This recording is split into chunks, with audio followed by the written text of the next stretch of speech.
Hello and welcome to episode 10 of Krusty's third Nipple, the podcast as unnecessary as all the broken New Year's resolutions. My name's Kieran and I'm joined as ever by Darren. Hello.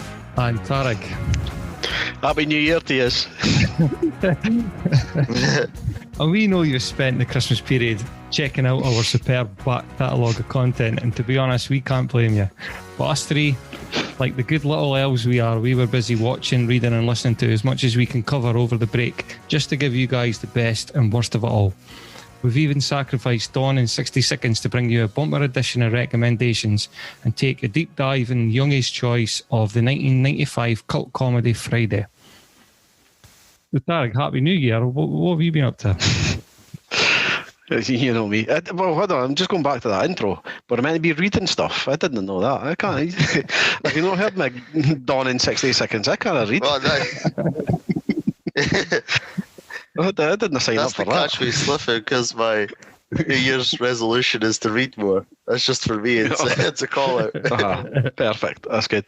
Well, Daz, you can read and just tell me what I need to watch, which films. Or you can do a wee YouTube thing on it, and then we'll watch that. And then, yeah, like a video essay or something.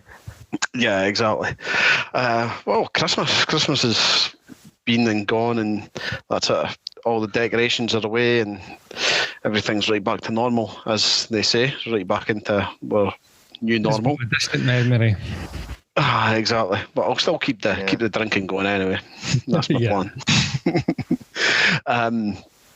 So what have we been up to? Well, I've got into a bit of a wee battle with my mother-in-law. So over Christmas. Well, it was just before Christmas. She doesn't celebrate her birthday, so it's a names day in Poland. So everybody's got their own day of the year where their name's special, and so she always celebrates that because she does nothing like to think about her age. So for her name's day, we got her a Fitbit. So everybody in my family has more or less got her Fitbit. I've been quite good with that. Anytime I've got it another time, and I'm always trying to make sure I get my steps. And I said to her, I was like, look, I always try and get 10,000 steps. And she was like, yeah. I was like, but don't worry, it's quite difficult to do. Just go about and just kind of see how well you can do it. And first couple of weeks, she was just kind of getting used to it. She was just going for wee walks and so on and so forth. But see, since Christmas, holy shit, she's fucking poor battering me. Give you a run for your money. Oh, massively. I'm getting absolutely wasted here. 20,000, 15,000, and she does it, and I just know she's just sitting there mocking me. She's just waiting for when I'm sitting down working away, and she knows that I'm busy as hell because I'm not up and down the stairs as often and things. And she'll just be, I'm just away out Tarig, and just go away, walk down, do a wee 5k walk and come back. And then later on in the night, I'll probably just be sitting down. I'll be happy I've just done like 10,000 that day. And she'll just pop across and go, Tarig, no, so glasses. How many steps on my watch? And I'm like, it's like 15,000. I was like, 15, and just walks away laughing. Puts her glasses back on, last year. Walks away with her finger in the air. I can attest to this because I seen her. Remember, I was at the park, at Broughty Ferry Park with my kids, and just seen her walk past and thought, that looks a bit like Izzy's mum. And then asked you about it, as it was. Yeah, so what's that, about 4 miles from your gaff? Maybe. Yeah, 4 miles to, well, it's usually right along to the end of Broughty Ferry, so. And she wasn't stopping, like, she was going towards the Esplanade, so. Yeah, right to the end of the Esplanade. Yeah. There and back, so. Some of our listeners might see her on our travels. Yeah, keep an eye out. Keep an eye out for her. And the last time I seen her, she was showing me off this Fitbit, and she was hiding her very. She's like, don't tell Tarig.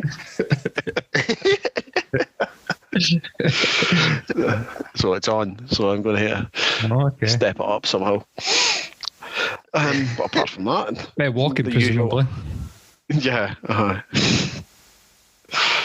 Yeah, just the usual stuff for kicking about my crazy household. What about you, gents? What have you been up to? Watching shit. I've been watching loads of shit. I've tried to kind of watch some stuff as well, and I've tried to keep reading. I'm halfway through. Well, there's a new Spider-Man game, Spider-Man Miles Morales, and I got the prequel book for Christmas. As you can see, my bookmark's halfway through, so yeah. I'm doing pretty well. I finished the game before I finished the book, but that's just how it is because the game's a lot more fun than the book. But it's not the same with the book. But yeah. And just try to watch some stuff. Like on New Year's, just before the bells, my friends invite me to a PlayStation party, and we do like kind of like the Netflix watch parties before they were a thing. Yeah. And so all of us on our individual PlayStations, while chatting to each other, kind of synchronize and watch a Netflix movie together. We've been doing it for a while.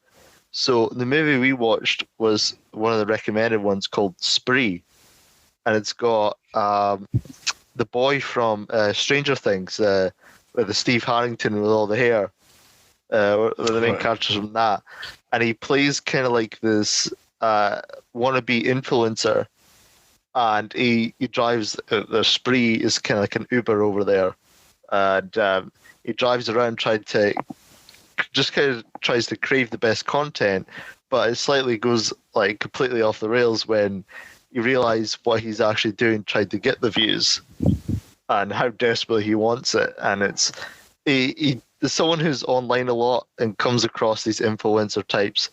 He definitely nails the kind of fake personality they put on.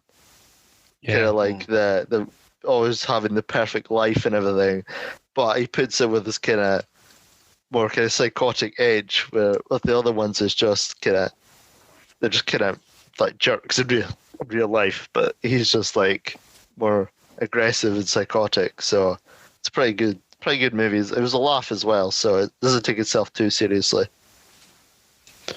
But yeah, it's a pretty fun movie to watch. See, when you're watching that with all your friends, is there much chat going on, or do you just kind of, because that sounds really good. It's kind of, especially where we're at.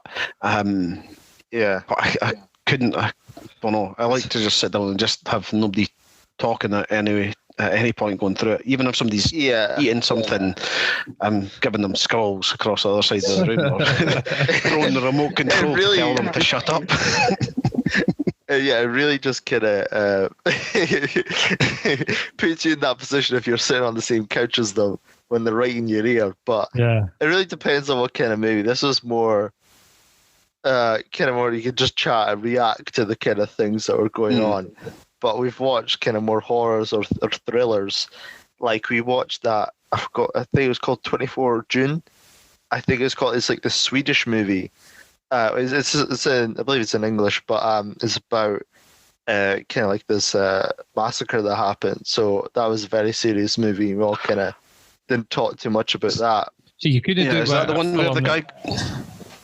When you go, Tarig.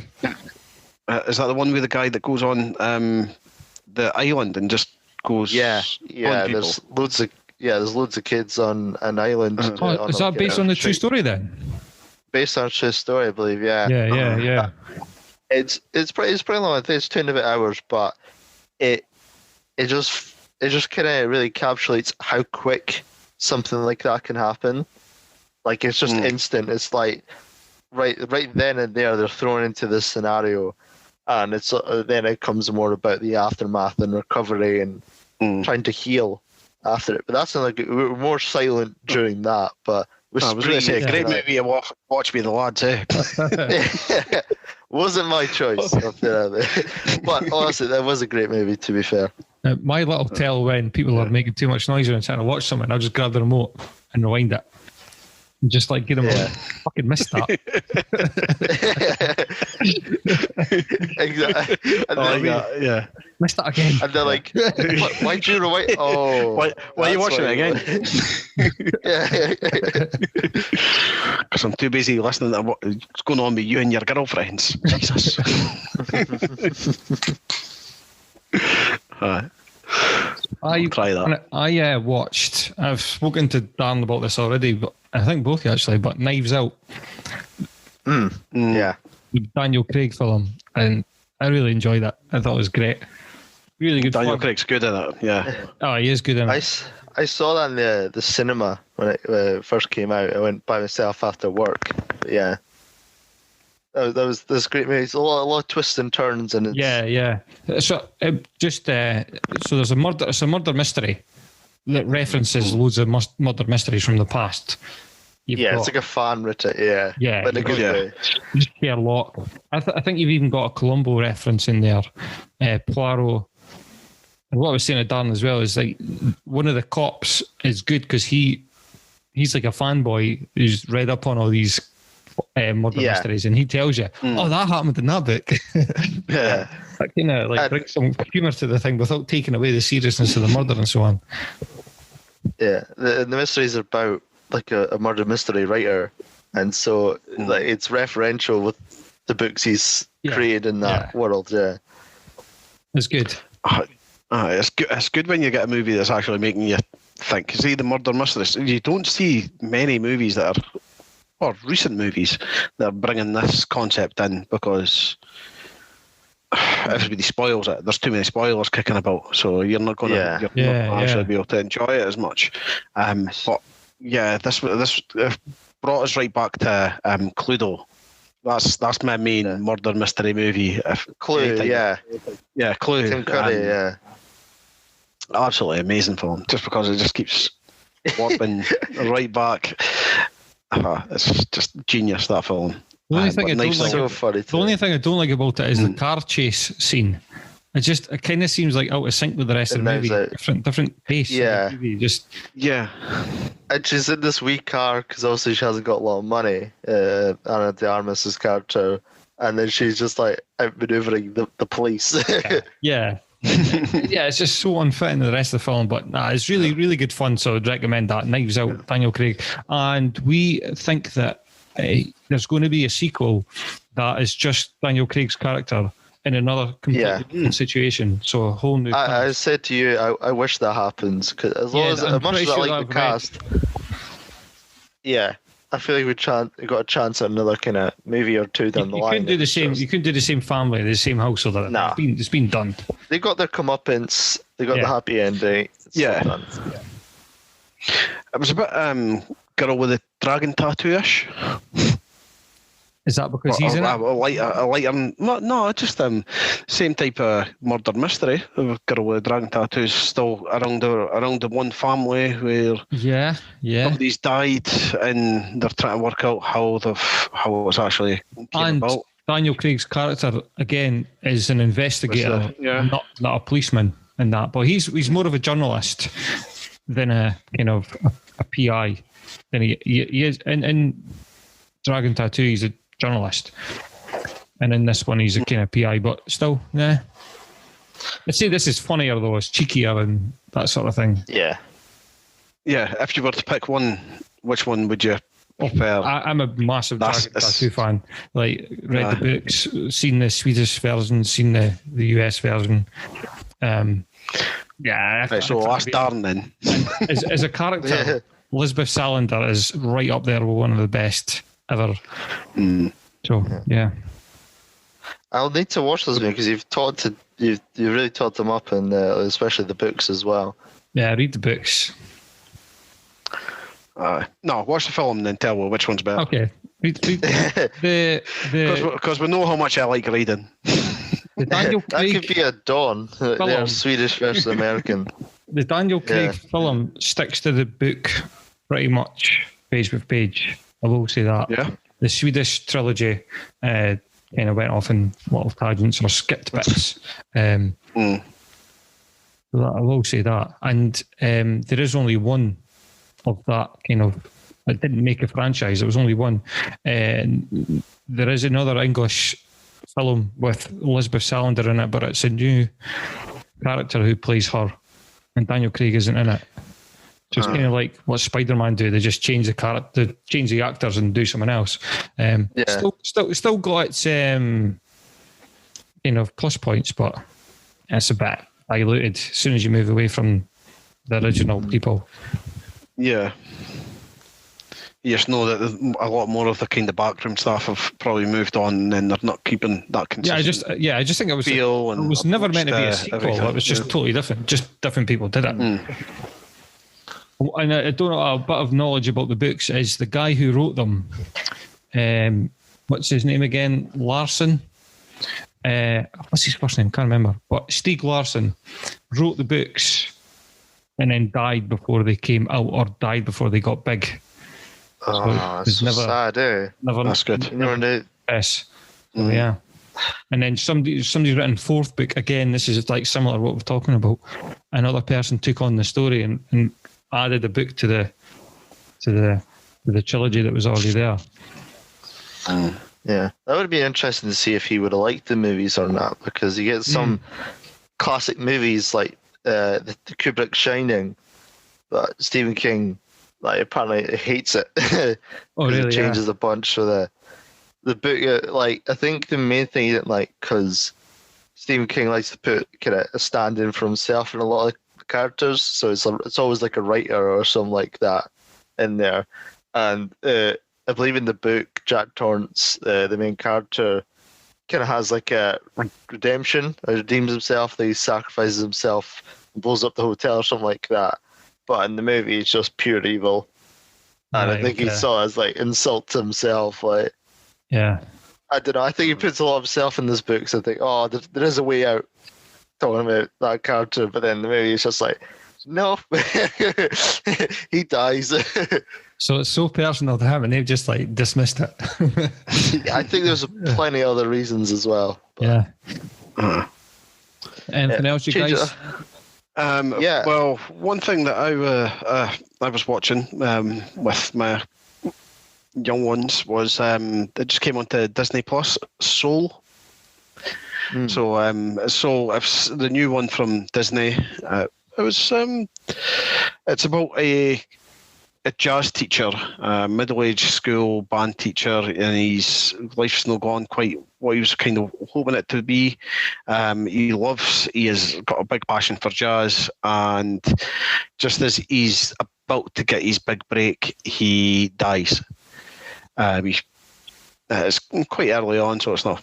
And then he's on his way up to the big escalator in the sky, and he decides that he's not ready to go, because he wants to go back and he wants to get his break. He wants to actually play his jazz in the way that he wanted to play it.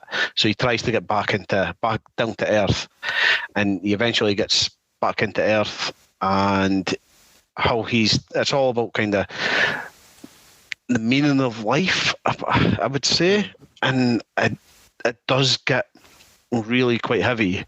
The kids got a wee bit angsty with it. They were watching it with one eye, and they were wanting to kind of do other things.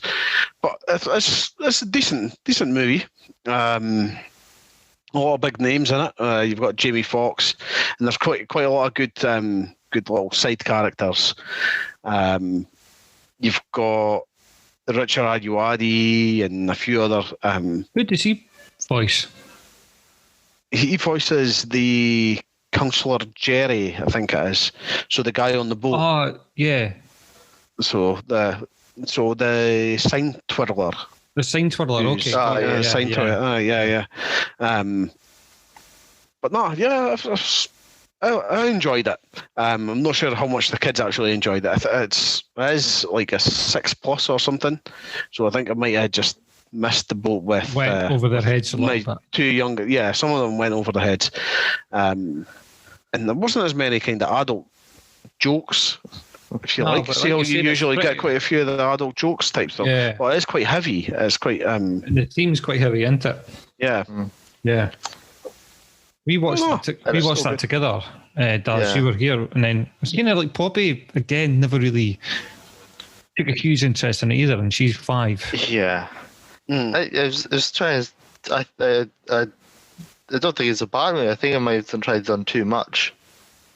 You know, it's very kind of high concept as well. It's kind of like if it was Inside Out, but it was juggling like a couple of people instead of just the one girl. I think her name's Riley in that movie. That's kind of straightforward, even if it's got these weird concepts of emotion, characters, and places in your brain visualize. It's like, okay, we gotta get home so she doesn't run away. But in this one, it's like there's a lot into it, you know. Yeah. I think Inside Out's got a lot more kind of quirkier things around it.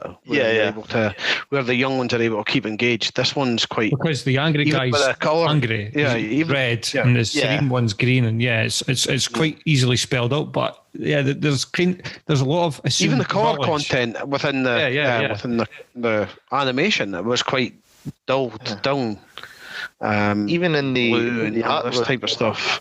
Kind of afterlife or area, kind of like that. Even if it was kind of blues, it was just kind of like it's like the characters just kind of melded into each other. Yeah, a little bit. But I don't know. You're right. It's dead like Inside Out. It's got quite a lot of the same type of thinking behind it. But no, I enjoyed it. I had it on my list to talk about, so I'm glad that you mentioned it. I'll take a rash turn here. One of the movies I watched, was Dread. So it come on Netflix, and I just knew I had to watch it again. Is the movie with Carol Urban, and he's appointed basically as one of these judges, which is just judge, jury, and executioner in this like futuristic kind of as a post kind of war fallout world. So a lot of radiation around, and everyone's in this super mega city. And he is taking this trainee on her like first day, and it's showing that she has kind of like abilities like to kind of sense or to read people's minds, but she failed the kind of like the test to get in and be a judge. But he takes her under his wing, and it's really great because not only the action and the characters, but it really does feel like it's a day in the life of that world. Like, and it's just like, okay, there's one mission, we're going there, it's in this one massive, like, flat, essentially. There's always like a super flat, and then this gang's taking over us, and then they just have to go in and like basically go floor, up, and they have to take care of the big boss. Yeah. And it's just excellent. You can watch it on repeat, and it never gets any worse. I agree with that. Yeah, definitely. Yeah, I love the concept. It's one of the films that I like about some films is it's kind of like it's in a box. You know, it's not going to go outside this. You know, the sort of the ending where a spaceship comes down and destroys everything is not going to happen. You know. Yeah. Yeah, it's that, and it's pretty short, is it? It's not a long film. It feels very fast, at least. Yeah, but yeah. Absolutely excellent. And it's just badass. Yeah, and he's got a gun, and like he can, it's kind of like voice activated with the different types of it. And one of it was like super hot, and the guy's like, "What?" And then boom, there's like a fireball just gets shot right through his mouth. And yeah, and it's definitely the best Dread movie. Interesting acting as well, where you only see like his chin. Yeah, yeah. So that was the whole point in when he was a graphic novel, comic book. Yeah. So you never got to see his face in the actual graphic novels. Right. It was only so when it actually when Stallone took it on back in the 90s probably, and he was taking the helmet off and all this jazz. It was just not right. That was in his contract. What are you doing? Exactly. So I didn't need to be seen. I just tell Stallone, all right, we're going to have a new movie, can't see your face. He's like, what? All it's got is that weird face you make when you speak and yell. It's like, no, I need my other. Imagine if it just that was your saw. I mean, it was great because even once I'd finished watching it, and I had to find out who it was that actually played Dredd, and I found out it was what's his name, Carol Urban. Yeah, of The Boys. Dad, you got to watch that show. The Boys is absolutely. I mean, I hadn't heard of it. I was going to be my next segue into it. Yeah. Well, for today. Yeah, oh, definitely. Yeah. Well, hang on then, just do it. Well, just what I say, Dredd, amazing film, absolutely fantastic. Yeah, I like it. Right up there. It gets right into the graphic novel way that the movie that the graphic novel should have made in the original films. Aye, The Boys. It's 3 seasons, I think. Has it been 3 seasons? I'm not sure. It's been 2. They're making the 3rd. Yeah, I think in and around COVID, you know. Yeah. Kieran, it's about superheroes, but it's not Marvel. It's not DC. Well, it's I think it might have an offshoot of DC-esque. But it's more kind of, it's about corporate power taking over the superpower. So the boys are a group of superheroes who are managed by a corporate company who have monopolized them, and they're making sure that they make as much money as they can from these superheroes. Everybody knows them and loves them. Supergroup. Supergroup. Yeah. And they're pushing them to do everything that, well, not even pushing them to do their bidding. It was just kind of, you make sure you're in the public eye and do what you can. And then one of them accidentally kills a girl. Yeah. And her boyfriend then kind of turns against them, or looks to kind of find out why. Has a chance what encounter happened with Carl Urban, and then the show's never the same. And then that's it. One of the best TV shows out there. Really, yeah. Yeah, it's one of the, I think, the highest rated or viewed show on Amazon Prime. So I'm surprised that you haven't heard of it. But yeah, it was really incredible show, and it's such a takedown on kind of like, if superheroes are real, like the corporations would own them and like monopolize them, and like there's groups, like teams within there, and it's like, they don't go and save people without a full brief, a full knowledge. Like, saving these people, put your points up by 5 with this certain crowd of people. And it's such like that. And in the second season, and they're making a fake movie, like about community. Is such a critique on all the superhero movies, Dad. So the biggest thing you've got to, that you get is all the superheroes, they're just dicks. They're just complete pricks to the best. If you were the Invisible Man, what would you do? You would be hanging out in toilets and just masturbating all over the place and stuff like that. It's really dark. It's really grungy. Yeah. Well, it's not dark. It's just kind of performances. Saying though, with Carl Urban as the Butcher, or the Butcher's brilliant. Yeah, and one of my favorite cars of all time now is Homelander, Anthony Starr. It's such a complex card. He's kind of like the Superman stand-in dad. So, like, it's also based off a graphic novel as well. But he's not just kind of pure evil. He's just got like a lot of complexities to him, and he just wants to be kind of loved and appreciated by everyone. But he has a hate and contempt for everyone that loves him, and it's just. He's just such a great character, and what he does, and can't say enough good things about the boys. That's good. Then. Got the big boss from Breaking Bad. Oh yeah, Gus. He's in a lot of things now. He's also in The Mandalorian. I've not gotten to this most recent season. Really? Yeah. Talking about spoilers, I'm amazed you missed those. I got spoiled. Oh well, sorry. I've seen him in the end of the last season, but yeah.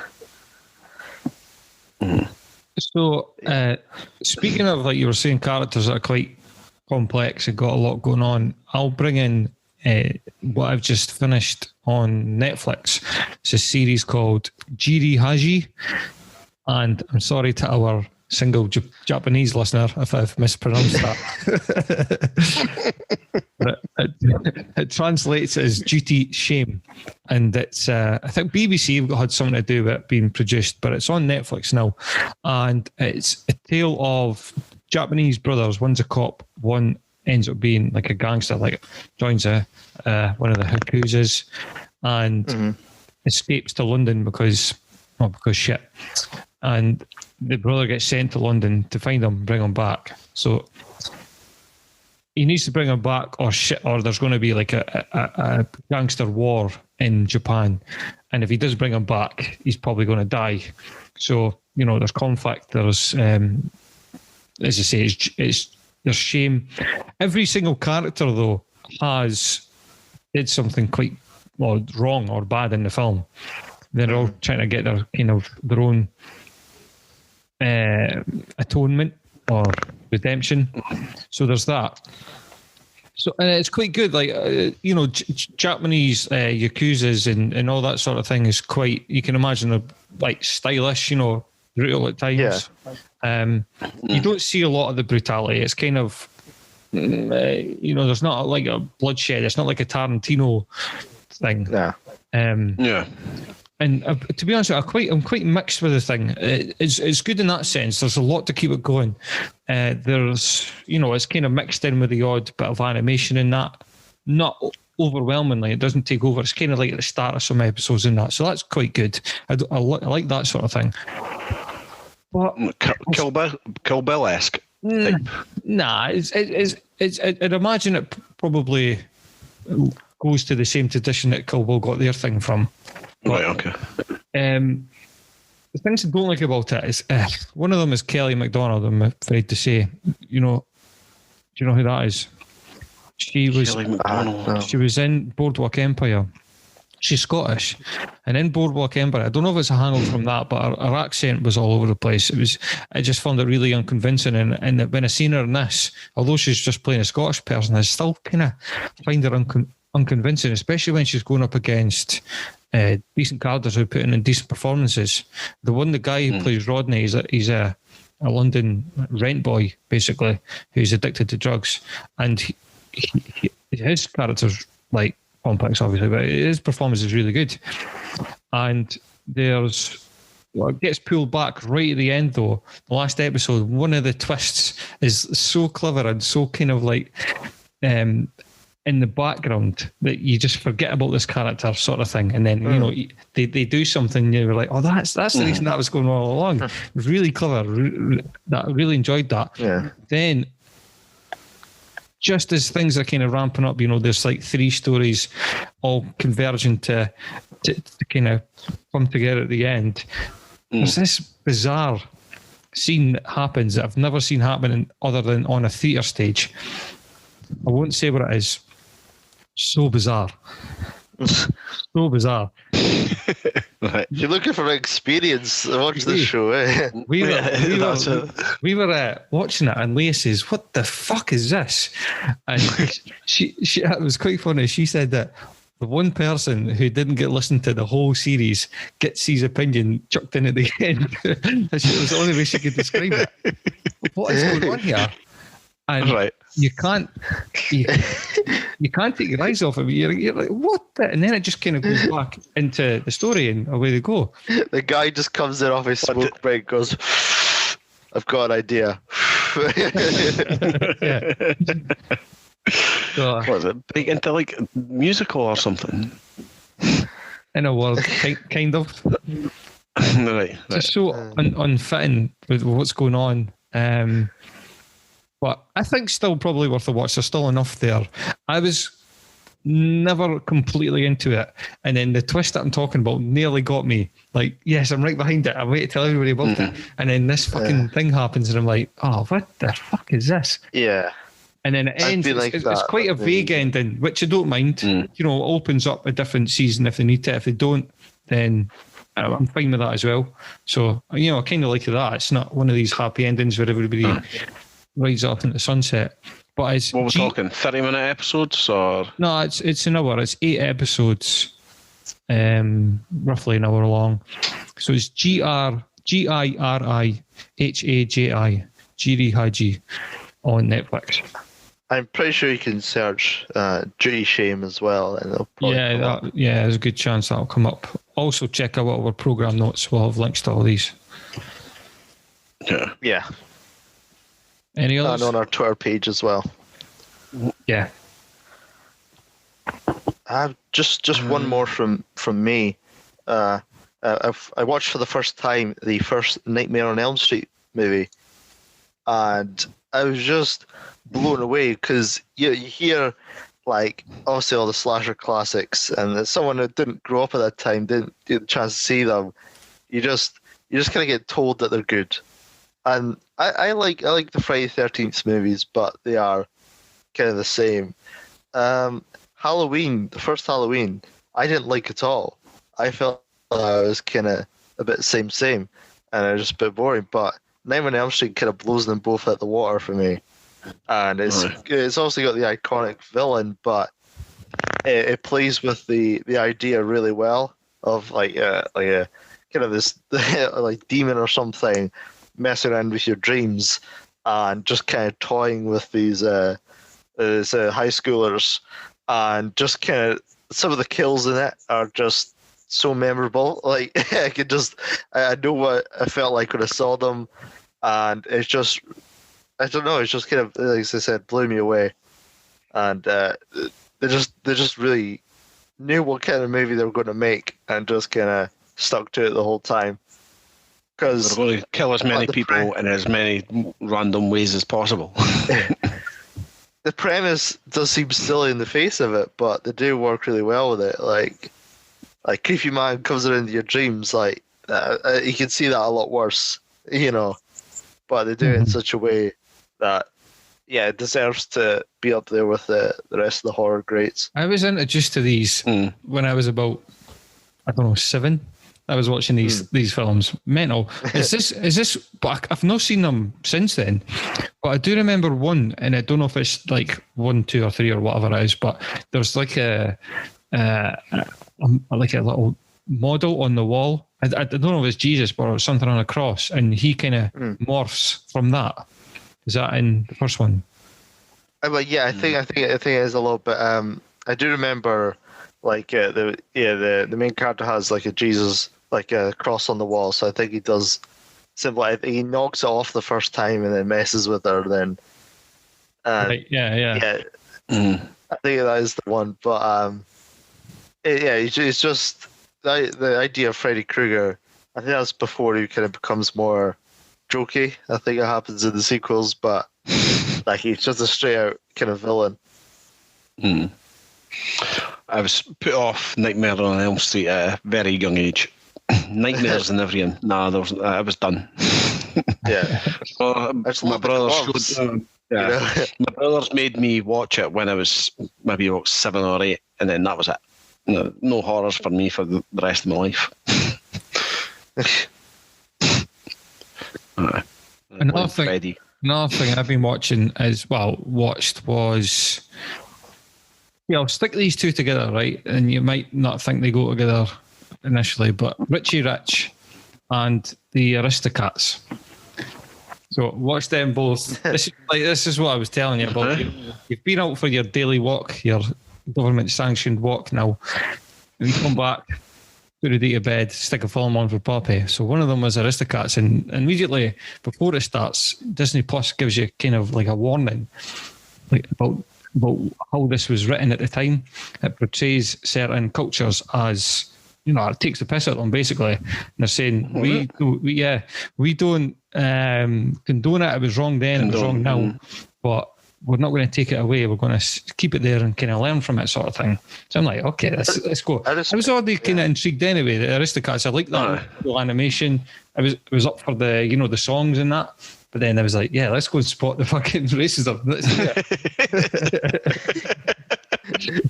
Spot the racism in the car. See what you will have a field day with Warner Brothers, won't you? In Walt Disney. So I went on, and okay, it's set in France with, you know, American accents. So you're getting all this weird accents and stuff like that. And I'm thinking, is that it? Am I missing anything here? This is okay. And then it gets to the scene where, I can't remember his name, but the kind of guy who was in the Jungle Book, Baloo the Bear's same voice, like that cat, takes the Duchess and her kids back to his gaff. And he's got all the, you know, the jazz players That's I was just kind of singing in that. Cuts to the piano player, and it's like I think it's like a Siamese cat, but it's got the really narrow eyes, teeth, and it starts playing the piano with chopsticks and going singing about egg foo young and everything. Oh yeah. No, that's it. Got it. Oh dear. Yep. Oh dear. It's so like bad. It's like those crows for the original Dumbo, isn't it? Like they're on the railroad and then oh no. It's hard to believe how acceptable it is back then. I mean, give it. And somebody's turning around and going, "Yeah, that's okay. Yeah, that's fine." It's the 70s, so that's fine. And okay, so I skipped it. So that was funny. I was just pissing myself at that. I'd still go back and watch. I think the Aristocrats is a class movie. Otherwise, I'm going to say I've never watched the Aristocrats. Never in my life. And then Richie Rich came on. Again, good family viewing. This is not really... Well, yeah, I'm going to say it. This is a good example of the 90s fat joke. Yeah. So Richie Rich has got, his family's fucking minted, and he employs loads of people. One of them's like a mad scientist who's this huge guy who's just always eating. Like, we get that you're fat, right? And fat jokes are funny, and they always will be funny. But why did the fat people always have to be seen to be eating junk food or drinking fizzy juice in the film?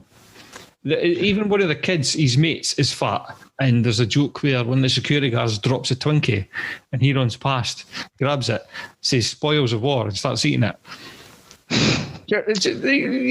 We know he's fat. I don't know, Kieran. Put the cheeseburger down and let's discuss this.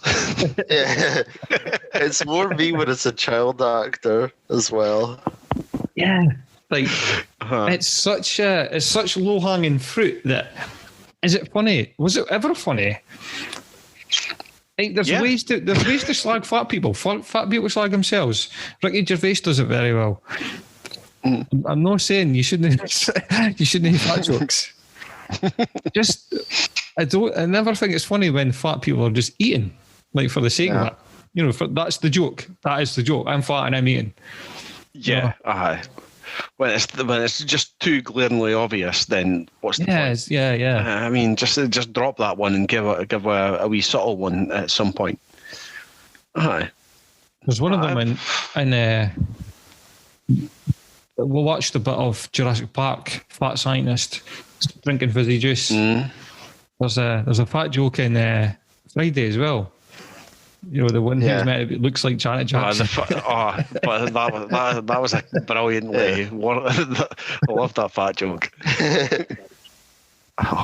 So that's funny. There's ways to do it, but just an observation about. His desk is full of like empty Snickers wrappers and that. Maybe it's that. Maybe not even the early days, but maybe it's the. Kieran, didn't watch Nutty Professor then. Your belly will explode. That's one long fat joke. It's just like we watched Jurassic Park the other day. Yeah. We watched Jurassic Park and Dennis Nedry's thing, yeah.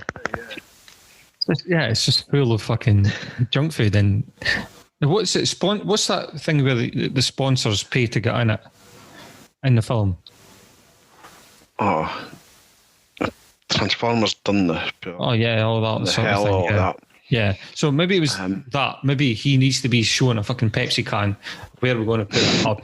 Put it in the fat guy's hand. That's. Yeah. People will just expect it to be there. Yeah. It was that. I can't remember what it's called. This thingy advertising. It doesn't matter. Aye. But yeah. Just get the fat guy eating Burger King and KFC at the same time. Nobody will notice. Another thing I watched was when you go. No, go for it. Right. Well, I finished. I kind of mentioned this briefly in one of the earlier episodes, but the Oscar Pistorius documentary. Got around to finishing it. It took me ages. It was 4-parter, quite a lengthy thing for a documentary. And even like, I've kind of like obviously right into sport, so there's that interest. There's a lot there to keep me going. I do appreciate that it's not for everyone, but I would recommend it. It goes, because it's so long, it goes deep into his childhood, his parents, interviews ex-girlfriends, and obviously Reva Steenkamp, who was his girlfriend who he murdered. You hear from her family, her backstory. It goes into the fact that the judge in the case, in the initial case, because there's appeals and all that sort of shit, the initial case was a female black judge. So, I mean, that's obviously quite historic as well, to be such a massively big media case. Dodgy cops, the prevalence of rape and violence against women in South Africa. All it goes into all that. So there's a lot there other than the fact that this guy, lost his legs when he was a baby and went on to be a famous Olympian, never mind a Paralympian. Just great, just so much there. It's just like, it is a lot to take in. So, I mean, it took me. What was it on? Was it a BBC one? Or? BBC, yeah. Yeah, so there's a good chance it's on the iPlayer. And there was I remember seeing it when it was coming around a few times and seeing the adverts about it and a few people discussing it, but I never got around to watching it because it was so long. I was thinking, it is long. It was just on the cusp of the trial, maybe when that was coming around. But it goes back and forward though a lot. You see him at the trial, then it'll go back to when he was starting out athletics, and then it'll go to the trial, and I'll go back to when he first met Reva, and then all this. It's did you ever watch the People versus O.J. Simpson? Yeah. That was I enjoyed that, but that's kind of more of a actors based way of looking at or dramatising the whole O.J. Simpson trial. which I don't know if I like that that format. Yeah. I don't know if I like that. That was where the fucking the Kardashians and all that. Yeah. As soon as I seen the Kardashians just thrown in for the other reason than they are the Kardashians, I was like, fuck this shit. Really put me off. It was still an entertaining watch. It was just kind of sat back and batter on through and gives you a slight insight into what was going on with O.J. Simpson in that trial. Yeah. But I definitely would go back and watch the Oscar Pistorius one. It's a few years. Be prepared. It's emotional as fuck. It's a roller coaster because it's called the Trials of Oscar Pistorius. So it goes through his, obviously losing his leg. There's things that happen between his mum and dad that I didn't know. There's no reason you kind of should know, but that's heavy. He's got to deal with that. And then there's interesting from a sporting point of view is when he was breaking through and he was like just beating everybody in his kind of disability class. He was beating people in the next up disability class, so people who were technically less disabled than him, he was beating them.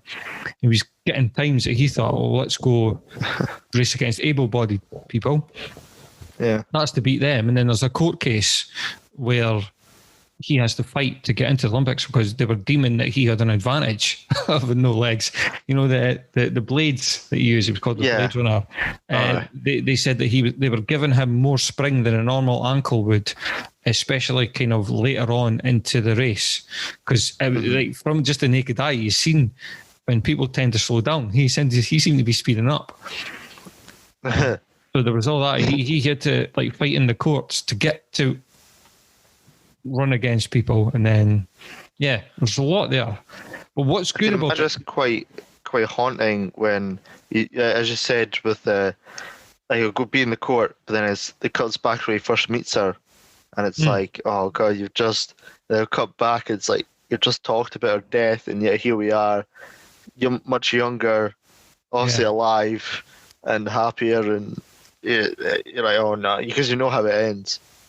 As a way of making a documentary is really clever, because there was criticism because the trailer that the BBC put out on Twitter it was like 30 seconds long, maybe a minute and a half, something like that, but it never mentioned her name. It was all like, oh, Oscar was a hero and then he fell from grace. Watch this. And I was like, well, you kind of should fucking mention the person that he murdered. You know, it's the biggest, most important thing that's happened to him in his life. You're telling a story. Was driving a car, like, you know what I mean? Like, he didn't kill anyone. Michael Jackson just sang songs, you know.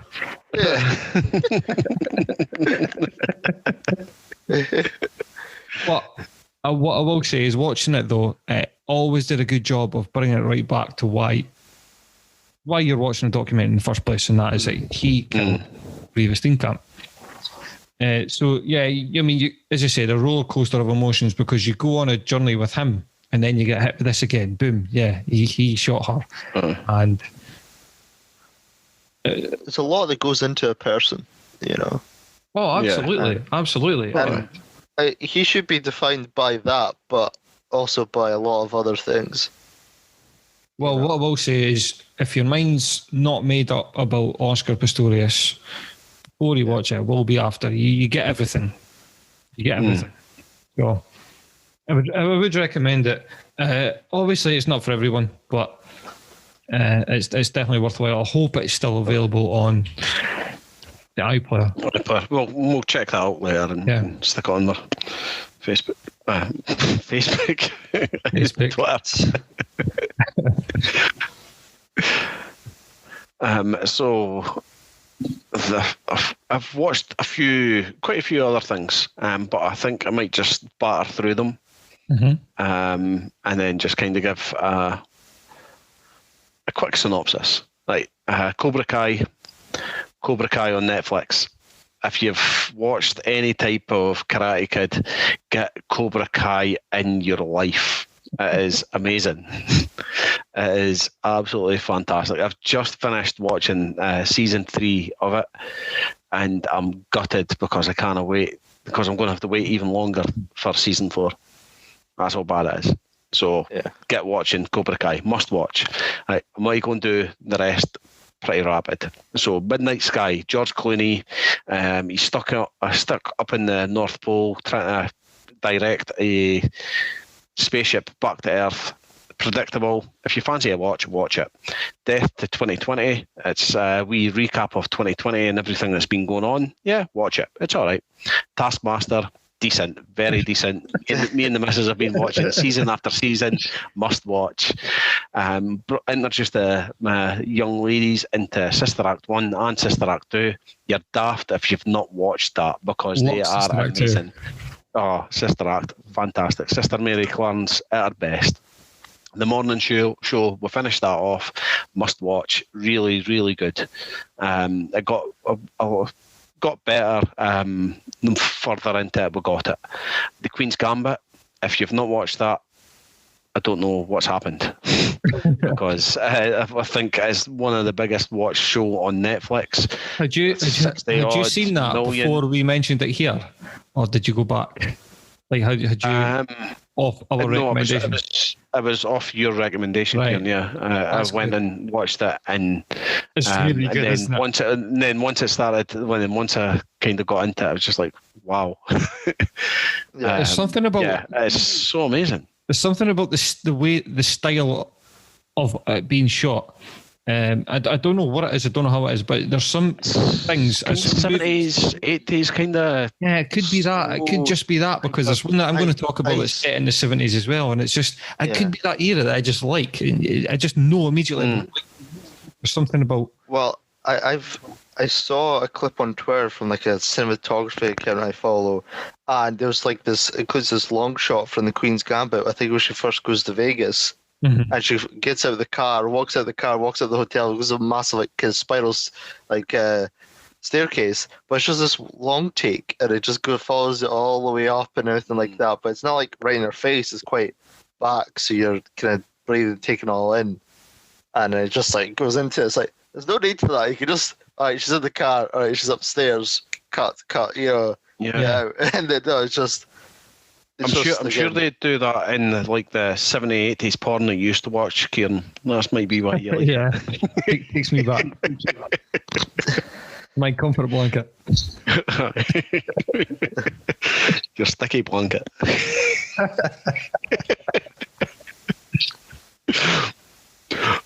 Is that your list done?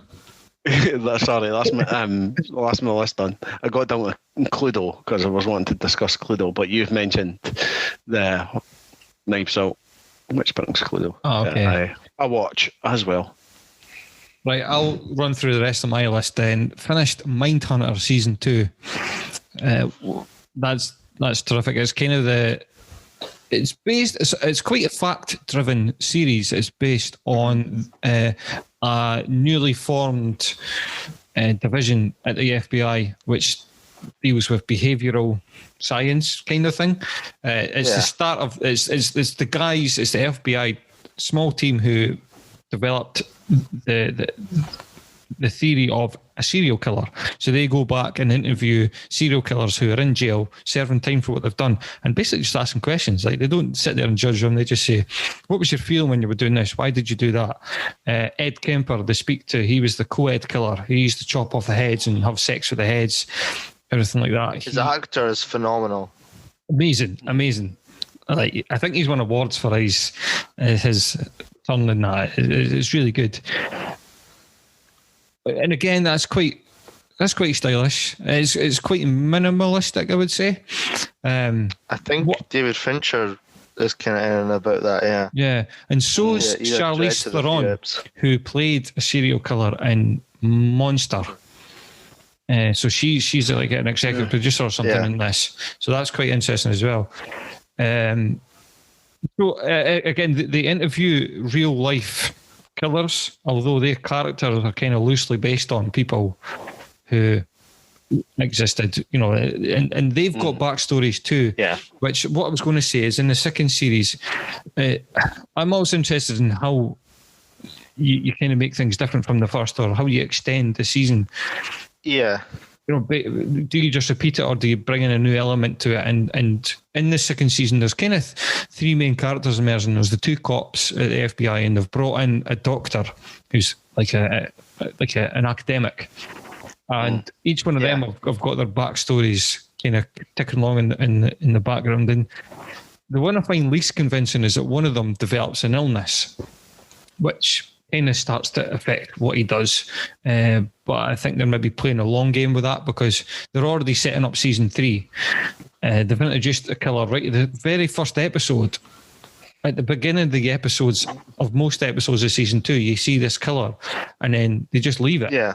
That's all season 3. So it's really clever. But I just think the fact that they've given him this killer, I didn't like that as much. It did feel like a waiter season, like wait season 3. Yeah, like, you know what I mean, with those. I've heard that's the I don't know a spoiler, but apparently it's supposed to be the BTK killer. Oh, it definitely is. It definitely find, torture, kill with all the torture, kill, the ropes and everything. Yeah. Which there's a kind of there's something on Netflix about him alone, just like real life. Thing about him. No, I didn't mind that BTK stuff. It's the fact that, what's his name, Holden Ford, his kind of panic attacks and that he has. Just nitpicking really, because I think it's class. I think it's really interesting. They do that kind of trope with other shows where it's like, or cop shows, stuff like that, where the cop has got a clear sense of the right and wrong. Then he talks to a killer or a criminal, and all of a sudden he thinks about committing crime himself. It's like he's inside his head. It's like, I've seen that quite a few times. So even if it's an incredible show like Mindhunter, it's like, come on. Yeah, it's Ed Kemper, isn't it? Ed Kemper has this kind of amazing power to influence people, get in their heads, and it's him that kind of brings on this panic attack with the guy. Okay, so I'll move on. Small Axe, Tarig, you mentioned that. First episode. Kicked me into watching it. So me, Darren, and Leah Leah loosely watched the first one. I thought it was amazing. Yeah. It's based on So many people we knew in it, yeah. Yeah. So it's based on this West Indians in London during the mangroves. late 70s, early 80s. And yeah, there was all kind of focused on this one restaurant where they were able to go and chit chat and just hang out. But the racist Met officers just raided it willy-nilly 9 times in 2 weeks or 2 months or something like that. It's just ridiculous. And it all ends up going to a trial where 2 of them end up representing themselves. It's all a true story. Really, really just fantastic. The second one is nothing like that. It's like a 10 years or so later, and it's not really plot driven at all. It's a house party that these you've got a bouncer on the door, play the best tunes, drink Red Stripe, which I'm doing right now. Smoke all your weed, try and get off with the girls, and it was more like a feeling, like a scene setter really of what young kids used to get up to, kids. Yeah, it was the happy times. Happy times of the 70s of being that type of race in the middle of central London. It's not all doom and gloom. There was a lot of happy times, and this kind of brings apart that. I mean, yeah, it's really good to kind of see how much they put into having a big party, and how they had to make sure that their parents weren't finding out that they were ducking out just to go and dance about with their, hopefully, pool. When I was watching it, it was really, really good. Quite slow and... Yeah, what I just thought of there is like you've had a lot of films dealing with, say, like the 90s rave scene or things like that, and it's just got nothing to do with anything else but the scene. It's just outlining, this is what happened, this is what went down. We'll follow a couple of characters, but it's about the music, it's about the drugs, it's about the drink, it's about trying to get the girls. This is what went down, and that is what the second episode of this is. Well, the second film. It's not a thing. It's 5 separate films. The third one is, I've not seen it yet, but it's John Boyega, who is a scientist or something like that, and his dad gets beat up by police, and he thinks the only way he's going to kind of like change anything, he kind of sit back and moan a bit, is join the police himself. So he kind of goes in the inside with the view of. So I will watch that. So I'm at the same point as you on this. I mean, I just finished Lovers Rock. I think that's what the second one's called. What the second one's called. That I just finished that a couple of days ago. It took us I had to watch it in 2 parts. 10-minute dancing kind of. Yeah. Is that at the end where they play the same song like 2 or 3 times? 10 minutes, not even at the end. It's kind of maybe 3/4 or 2/3 of the way through. You've got a 10-minute song where they're just dancing, and you just hear that song and they're just singing. But I read in kind of some of the notes that said, because of the way that the actors and actresses were kind of portraying the happiness of just being in that kind of zone and just enjoying and just bringing home the whole entertainment side of we're wanting to party. We know that we're potentially going to go outside and maybe something could happen to us. People might say something to us, or we're just going to enjoy ourselves while we're in here because we're in a safe place. Plus, there's already kind of like beefs and arguments going on with people in the room, but it's like once they go in the room, it doesn't really matter. They're there to dance. They're there to have fun. This is the party. This is what we're here for. Which it does come across really well, but 10 minutes was a bit too much for me. So is that the one where it kind of cuts out when he's not singing, or is it the one with the guy? Yeah, and no, it's when they're singing. You can see in your eyes. Yeah. Plus the one as well where the guy, you get the guy song, where it's the kind of, it's like the equivalent of a mosh pit type song, and the guys and they say play again, and they play it like 3 or 4 made me start thinking like Oasis or something when we're all kind of in one pub and we're shouting, just stick it back on, man. Yeah, play again. Great scenes. Really well done, really well directed. Can't wait. I'm actually looking forward to the next one. Really, think it's going to be pretty decent. Okay, given what happened at the Capitol last week, all the fucking neo-Nazi fucking storming the Capitol in Washington, I listened to the Daily podcast from the New York Times every day, given the name, and there was kind of two in particular which obviously focused on that were really interesting. One of them was the day after it, and they were just kind of reporting on what happened. The second one on the Friday, because this happened on the Wednesday, the one on the Friday was more interesting because it gave you a rundown of how this thing was organised online weeks and days and months before it happened. These people were contacting each other on Twitter saying, look, don't get on a plane, bring your gun, but don't get on a plane, don't risk it, I'll pick you up, where do you live? Just get to this intersection and I'll take you there.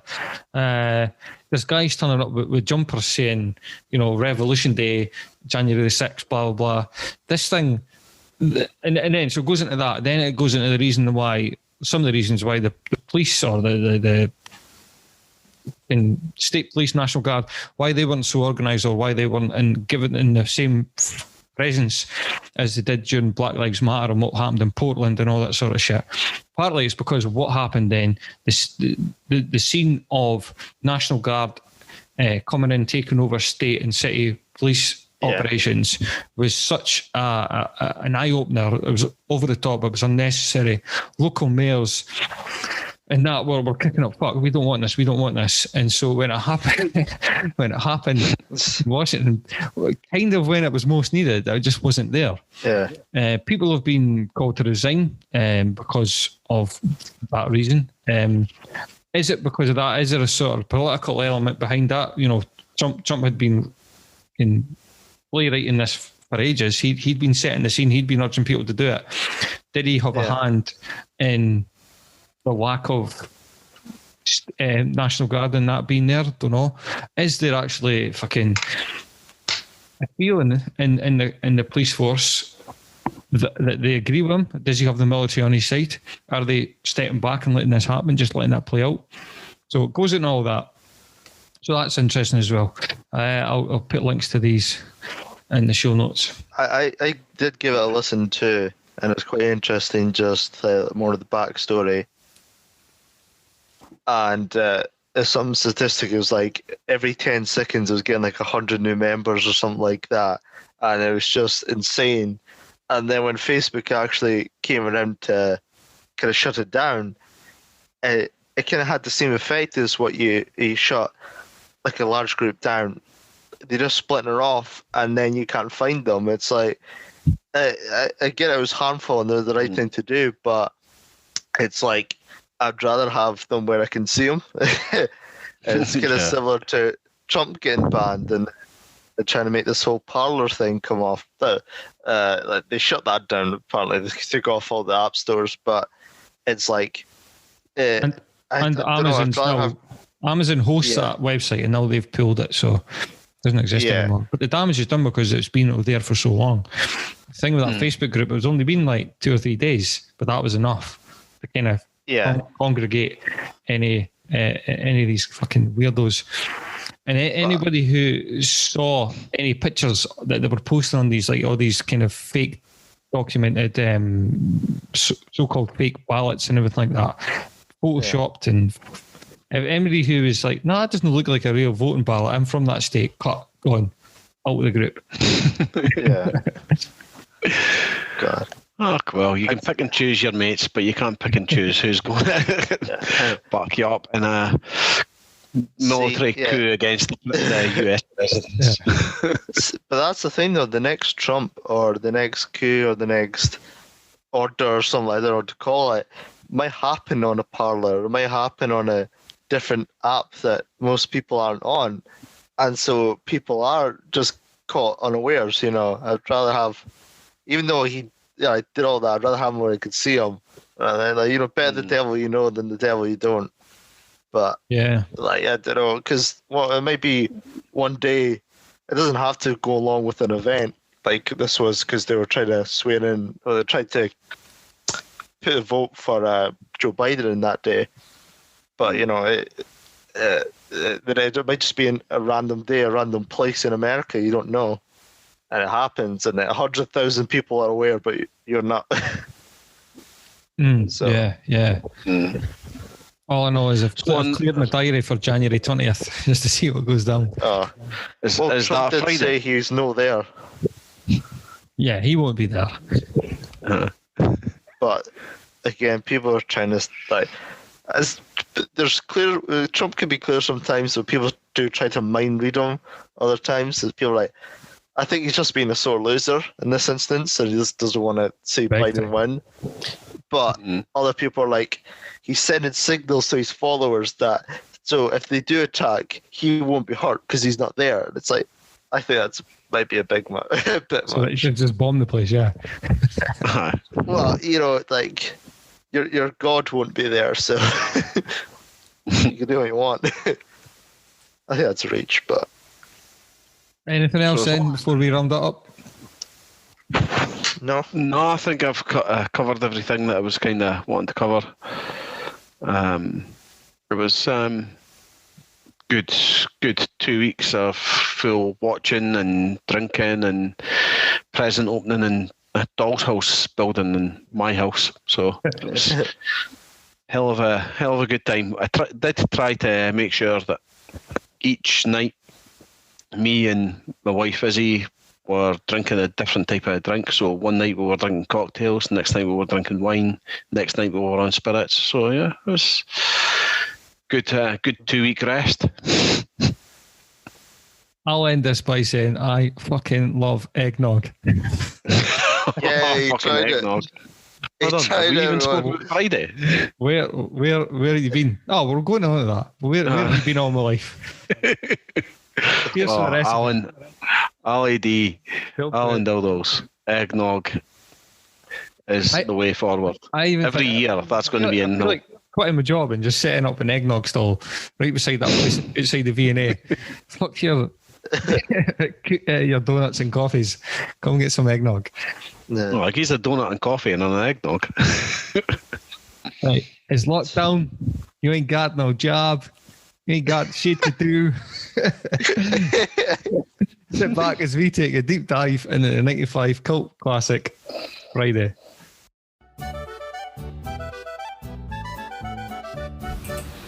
So you've heard us stutter through a few episodes now, and if you're thinking I could do better than they 3 nights, then you're probably right.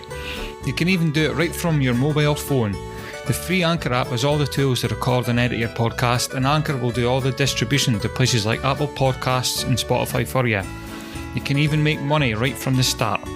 But hey, don't just take my word for it. Here's Tarig's mother-in-law to tell you more.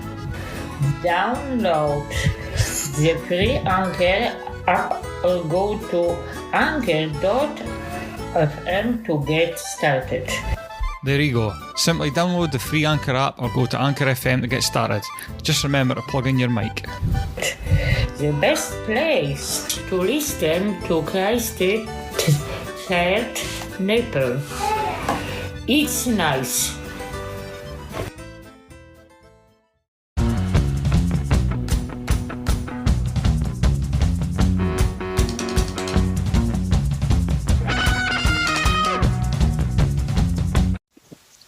So we're back to talk about Ice Cube's movie debut, Friday.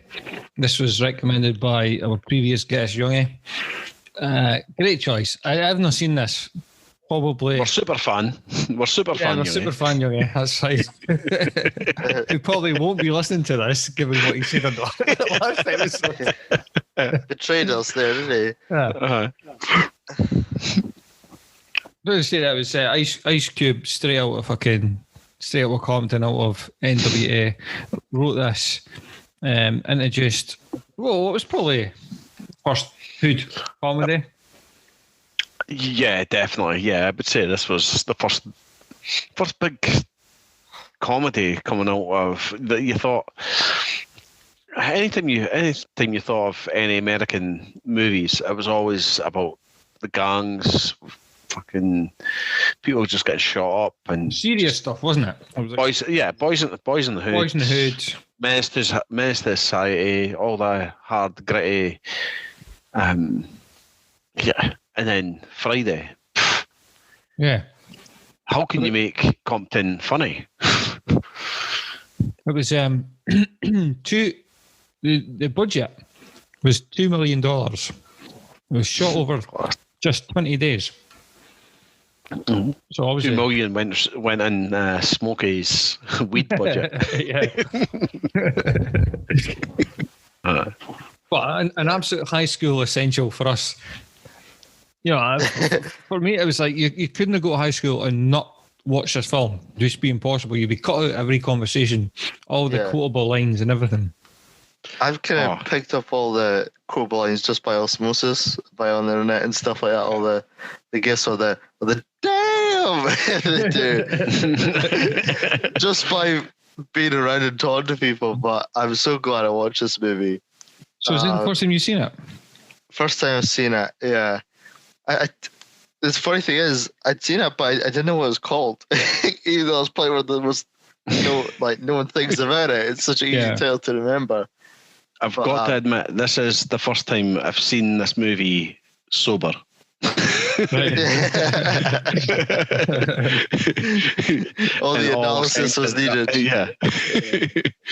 In all senses. Yeah, I had a couple of pints, but you know. A bit of sad news revolving it though. The Debo actor, I believe his name was Tiny Lister. Yeah. He passed away last month actually. And I heard a lot about that. And he was also in a movie, like a wrestling movie, standing across Hulk Hogan, when he was Zeus, I think he was named as in that movie. And obviously, you take one look at him, you can see, that's a combatant right there. When you get to that size and you've got a cockeye, then there's only certain roles that you're going to be able to play. Yeah, it's a settled career path. Yeah, exactly. Yeah. But did you notice? It was quite early on in the film, actually. See when he knocks the fuck out the first person. Oh, Red. Red, aye. Yeah. Did you see who was playing craps with him? It was Michael Duncan. Is it Michael Duncan Stewart? No, what's the guy for the Green Mile?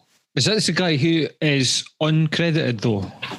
Yeah, he's uncredited. But because I'd noticed him when I was watching it just there. I was just like, man, I can't believe he was in this, and never even knew he was in this. Yeah, I was looking through a quick search, and it was just like, a blink or you'll miss it thing. Yeah, there's loads of massively. Michael Clark Duncan. That's the one. That's his name. That was quite cool. So he's the Green Mile guy. No, I never noticed that. There's loads of shit like this, by the way, in the film that I've picked up. Well, no better me seeing it, just read into it. I'll say. What I'll say, let's start with the kind of context of the film. It was released in the UK anyway, 30th of June 1995. 95. Not right. So let's take you back, Tarig. Number one song at the time. This was inescapable. Anywhere lies. It was. Peter Andre? No. Okay, a couple of clues. It was actors singing songs and got to number one. And it was there for ages. Actors singing songs got to one for ages. I can't think. 3T. UK man. Nah. Robson and Jerome, Unchained Melody, White Cliffs of Dover. That was number one. Wow. That was number one song. For a good few weeks. The number one film at the UK box office, I've never heard of it, In the Mouth of Madness.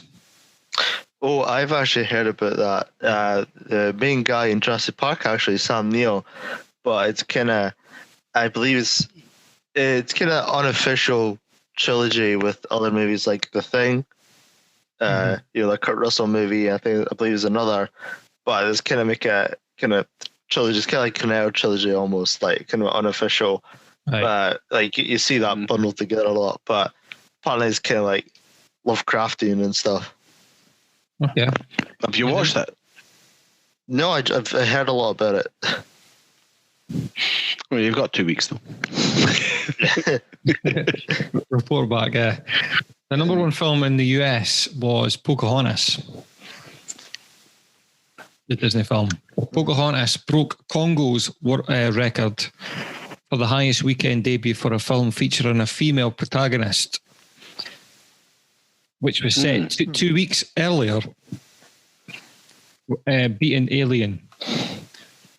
Really? Alien had the record, Congo beat it, and then 2 weeks later, Pocahontas beat it.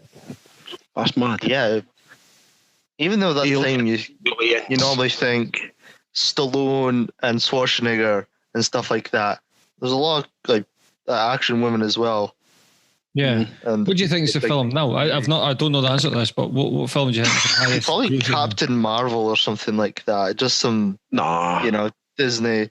But I was thinking Moana, but maybe Moana. You probably look that by. I put like Wonder Woman. Actually, I'll be Wonder Woman, won't it? Or no? No, Wonder Woman wouldn't. I don't think Wonder Woman done that well. No, because that would have been in lockdown. Yeah. So presumably. Well, the second Wonder Woman was. Right. So the first thing. But even with that, I'd say I put a tenner on Captain Marvel just because it's part of the MCU, and it was blowing all the things out the water and everything. No, I would kind of I'd hedge my bets with Darren there. I can't think of any other big massive women leaders. Maybe Aliens. The sequel to Alien, that probably did very well itself. Yeah. Okay. I will. Shit, not knowing, is it? We'll come back to it. We'll come back. Right, okay, a great thing is doing this podcast, and then or what we'll do is we can just keep talking and we'll do something, and Kieran will edit over it. Can't be asked. Move on.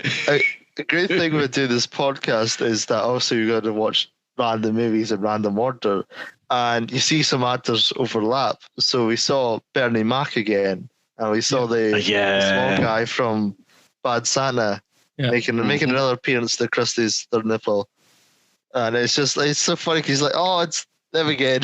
You're like, you're in for something good. 30 years on, and they're still 25 years on, and they're still rocking the silver screen. Yeah. So this was, as I say, that was Bert.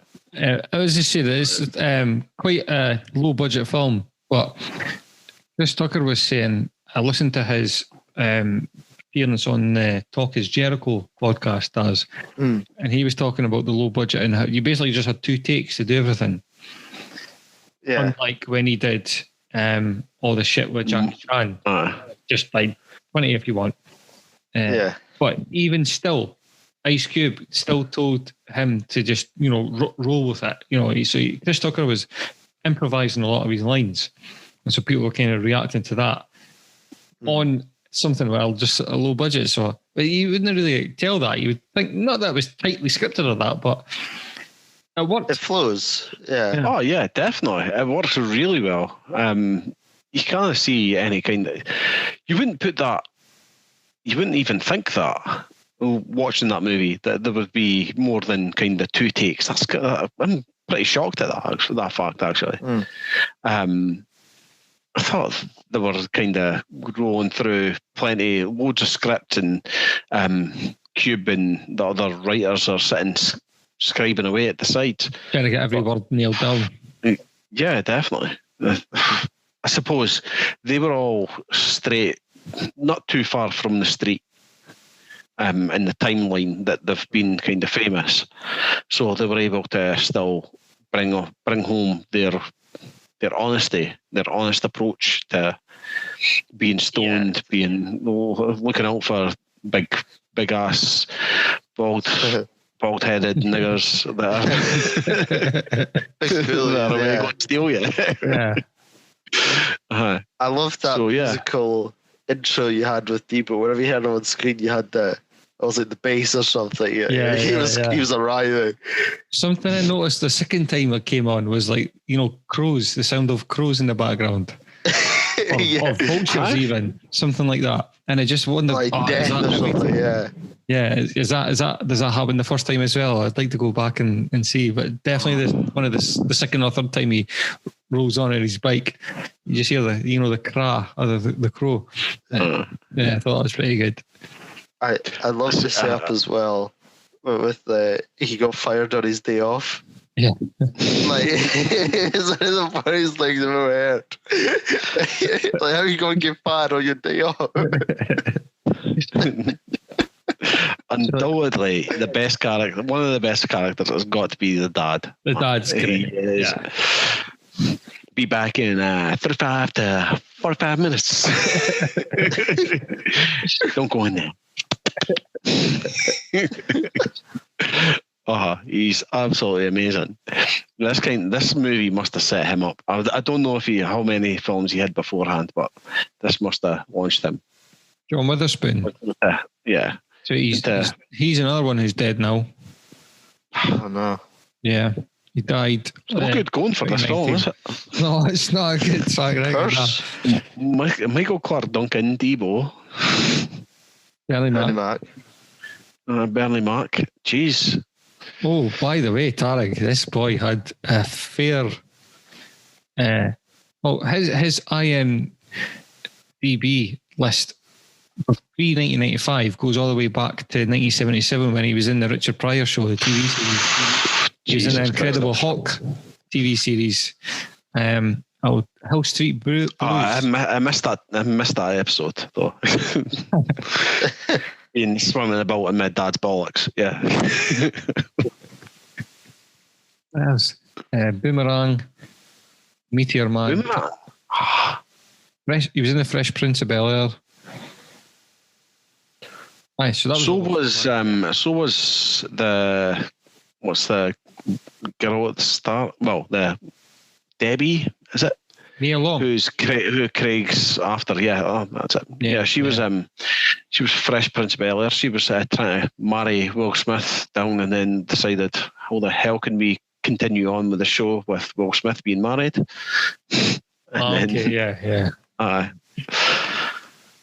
Instantly ended that.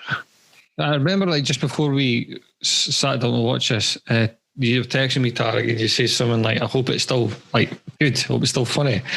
And see the bit where it's like a flashback to when Smokey smokes with Hector and his pal, and they're smoking angel dust, and he takes too much of it. He ends up getting chased in the street with a car right behind him. That is hilarious. He's really naked, yeah. I think I'll ever not be funny. There's so many just laugh out loud moments in this film. Going back and watching it again, it's been so long since I watched it. So I was actually crying, like full-blown tears, when Smokey needs to go to the bathroom, but he's locked out his house because his mum then runs around and takes smoke in the come in the garden. Then Easel, like a neighborhood crackhead, comes along, he spots him, and he's like, "Oh, Easel, don't tell anybody." It's like, "No, I won't." It's like, Smokey's taking a crap in his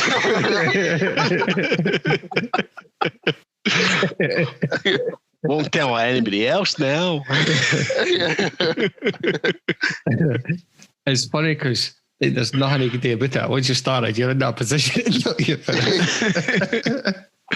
His face as well is just betrayal and shock.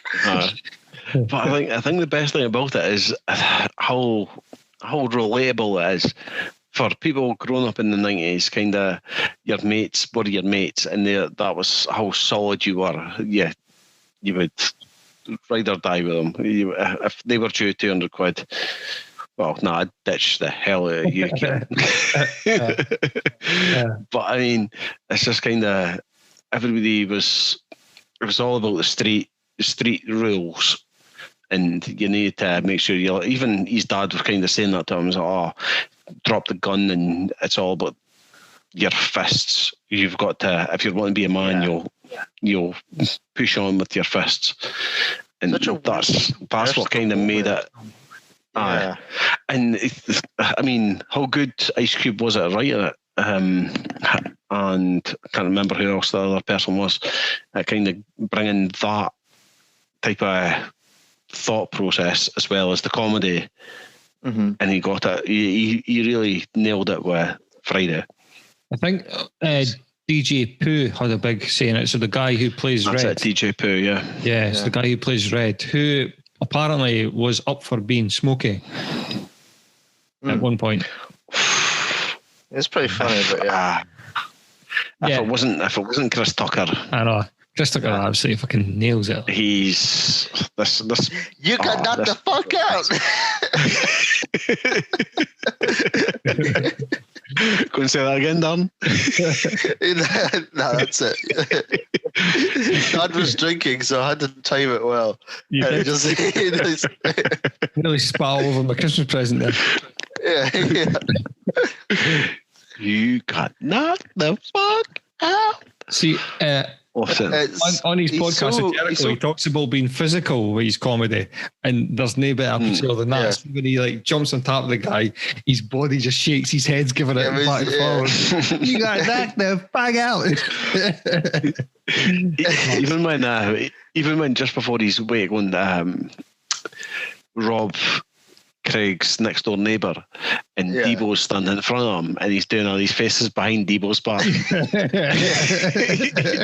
Does it so well because he's obviously kind of like in fear of Debo and whipped like everyone else is, and like they're playing craps earlier. He's like, "Oh, I won." Debo looks at him and is like, "I lost."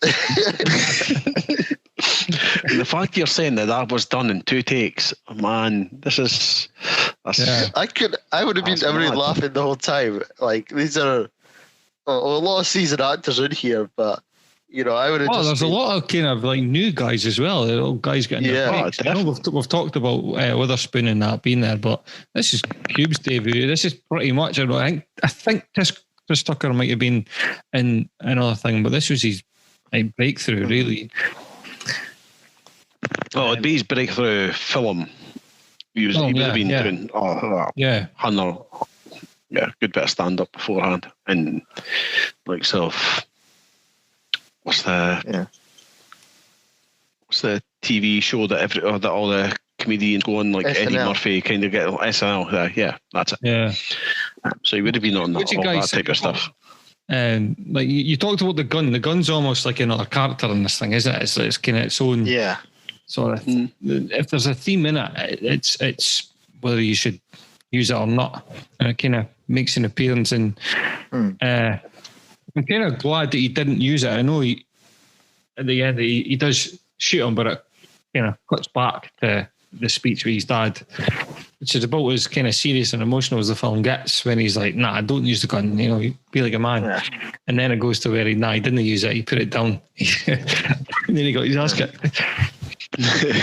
But it has such a heart. It's so personal in that scene with his dad, and it kind of talks about how kind of like evolution and stuff. Like he said, back in my days, you won some, you lost some, you walked off with a black eye, you were fine.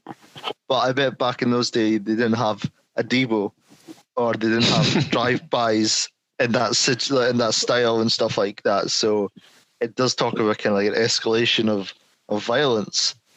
Yeah, you probably had less to lose as well. Like I know these guys are broke, but they're still like wearing good gear. They've got the chains and all that sort of thing. They got less to lose back then as well, less to steal.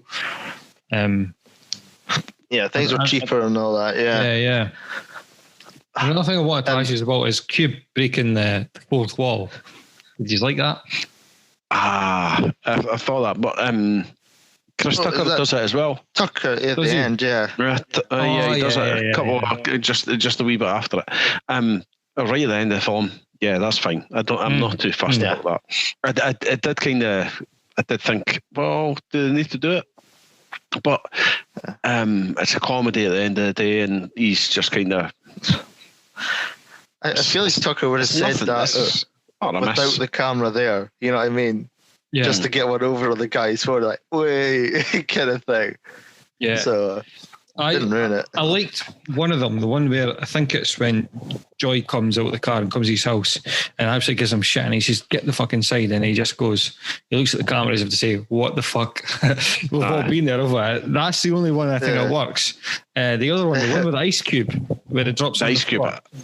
And I like that. No, I didn't like that.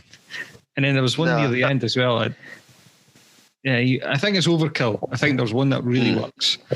Yeah. I think the ice cube one, that's good because it's kind of ice cube. Yeah, it's one scene where you're getting a wee glimpse of a kind of small segment of everybody's kind of persona, where if you could get away with being a little bit dodgy with somebody who's being a wee bit of a dick to you, then you're going to do it. You drop the ice cube. Yeah, exactly.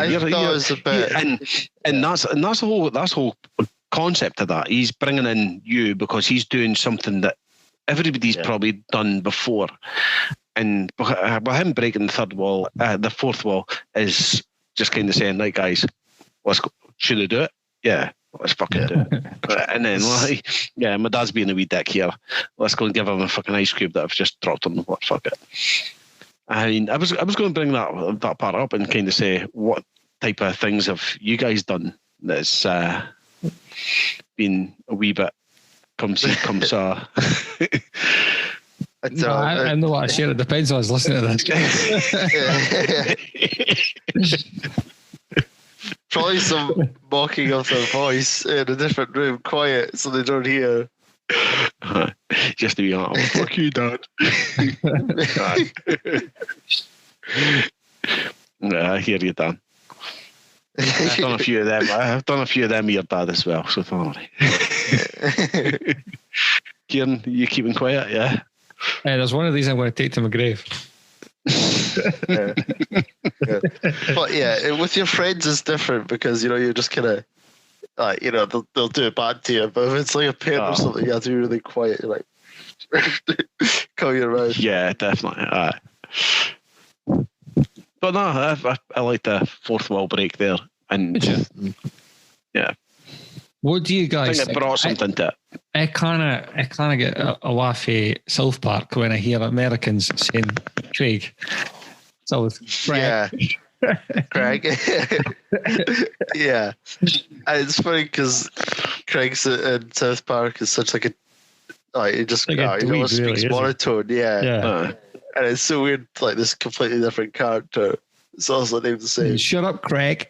And so when I watch this back, I'm like, is he giving himself the name Craig because he wants people to take a piss at him? But no, that's just the way they say it. It's just the way they say the word Craig. I was kind of hoping that there was going to be something saying that he chose that name for some type of reason, but fuck.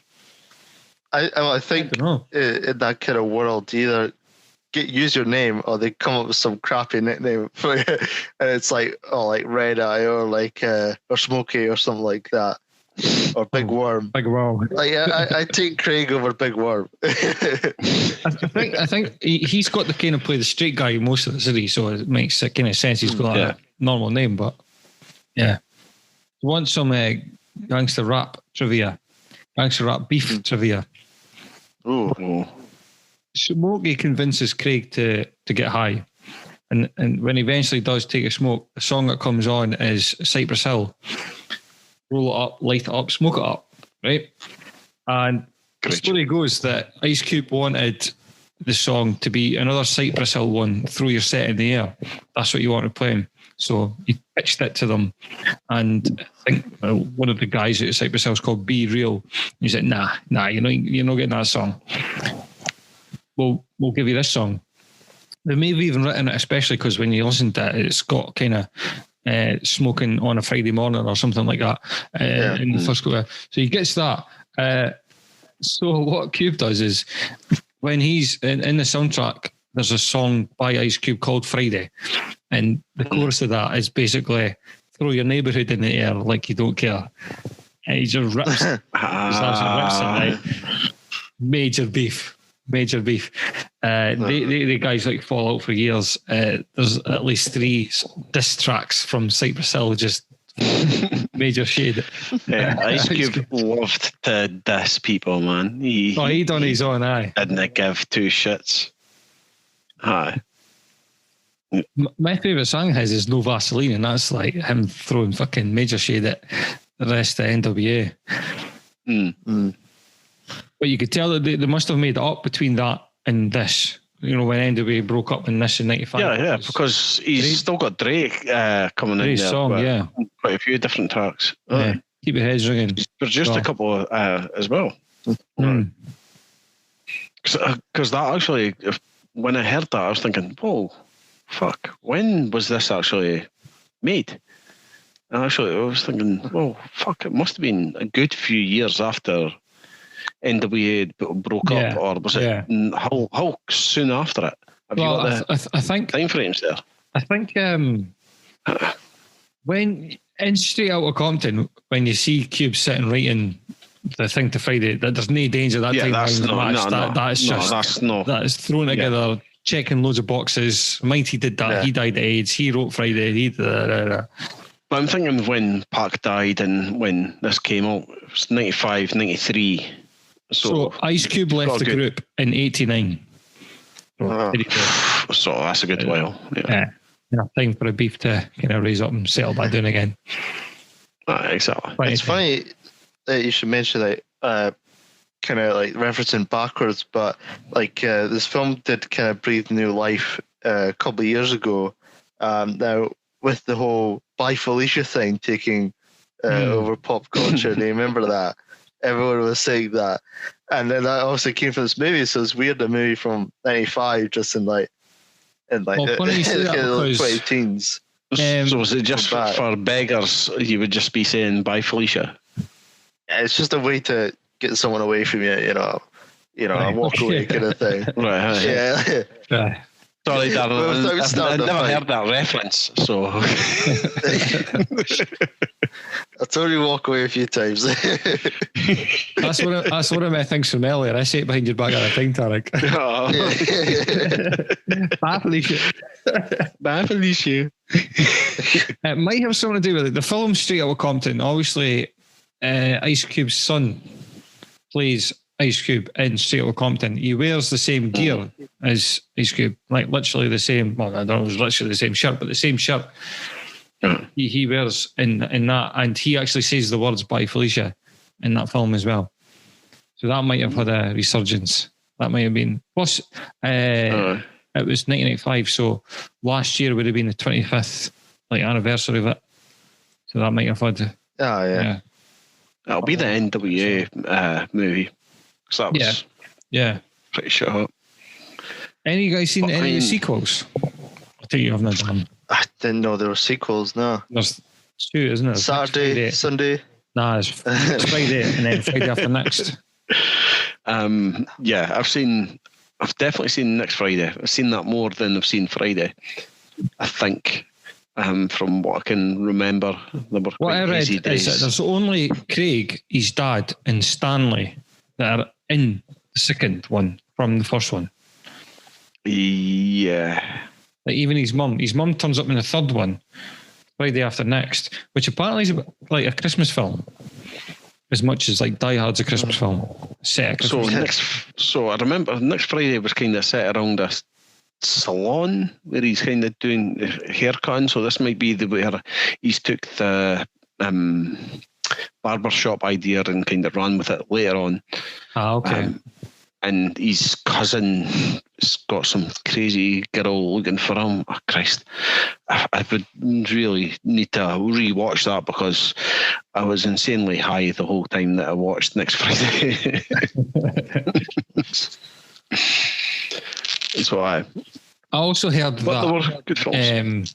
The guy who plays Izal was meant to be in the second one, turned up on set and shit, and Cube just sent him away. Like, for a reason, like, nah, bye. Nah, Felicia. Yeah. Quite a weird When I first seen him, I thought it was Chris Hart. When I first saw him, I thought he was Chris Hart. Right. Right, I've got some more trivia He is. The colour red was apparently banned on the set because they were filming in a Crips neighbourhood. Anybody knows Blue, the fucking yeah. gangster rap, they wear blue. Oh, hell yeah. The scene where Debo punches Red in the air when they were playing craps and all that shit, that house is the exact house where the director, F. Gary Gray, grew up. That's his gaff. And as it says earlier, Ice Cube's son, O'Shea Jackson, wears the same outfit and says, "Bye, Felicia," in Stable Compton. Also, did you see the opening credits? Izal's running down the street with some boxes. Seen that? No. So that kind of opens he's the guy that ends up getting fucking Craig the Sack. Oh. Yeah, there you go. That's brilliant. I'm gutted that I missed that. That's absolutely amazing, actually. That's went over my head anyway. No, I never seen this. I'll be open. All these things I'm waiting to say here, none of them I fucking know. Right. Another one is see the scene where Joy is fucking the classic hood rat is on the phone to Craig asking him where he's been. You were at the fucking movies last night with some tramp. Yeah. There's a guy in the bed with her at the scene. You just see his back or something. He's apparently lying on the bed next to her. Bet it was Debo. So she's